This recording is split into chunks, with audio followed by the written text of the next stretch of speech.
Hello, in this video, I'm going to show you how to summarize quantitative data into a frequency distribution table.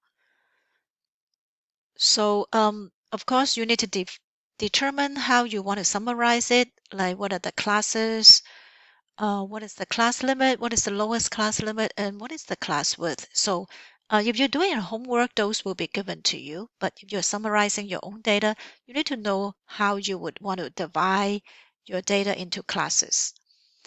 Um, so we will use a calculator or a tool, online tools to do that. So I have a link here, which is also available in Canvas.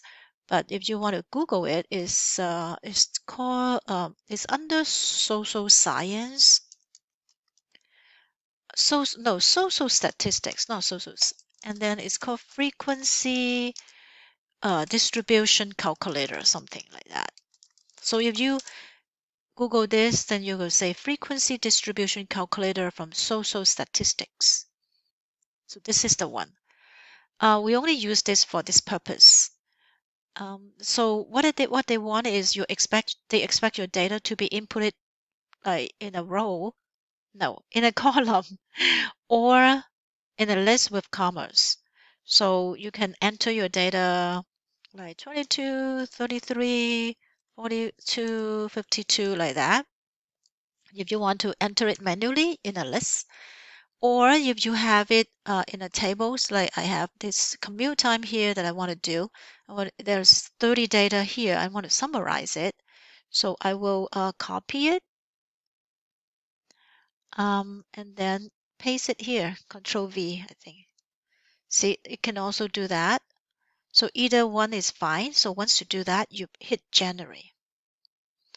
Now, you hit generate, the calculator will try to, build a frequency distribution table.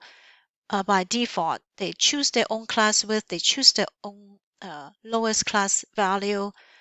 So here they choose 5 classes and they start from 20.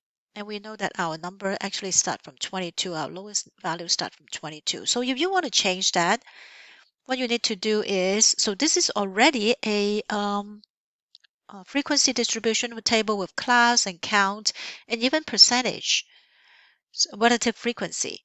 So if you want to change it, so you don't want to start from 20, or actually you can see that the class width is 14, right? From 20 to 34 is 14. So you don't like that, then you need to change it.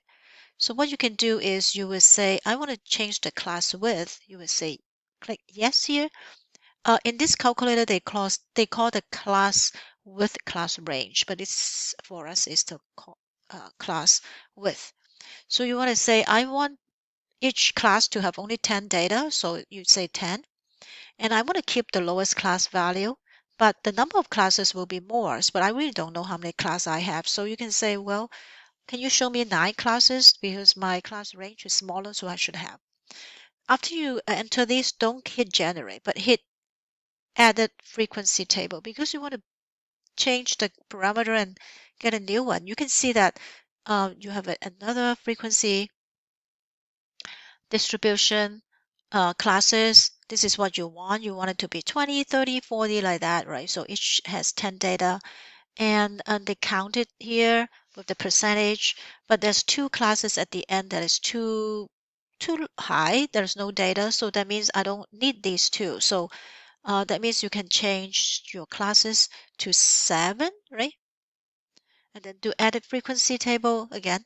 So there is the frequency distribution that you have. And you can see that the total percentage is close to 100%. You know that, oh, it actually summarized 100, all the data. The total frequency is 30. So that is the number that you should check to make sure that you summarize all the data. So that's how you do it. So let's review it. You copy the data into the input area. You scroll down to, you hit generate to get a default table. And then you go to the bottom and check specify class range. Enter the new number of classes, lowest class value, class range, and hit enter frequency table to generate a new table and make sure that all the data are summarized. And there you will have a frequency table. So the calculator is called social statistics frequency distribution calculator. And that's how you do it.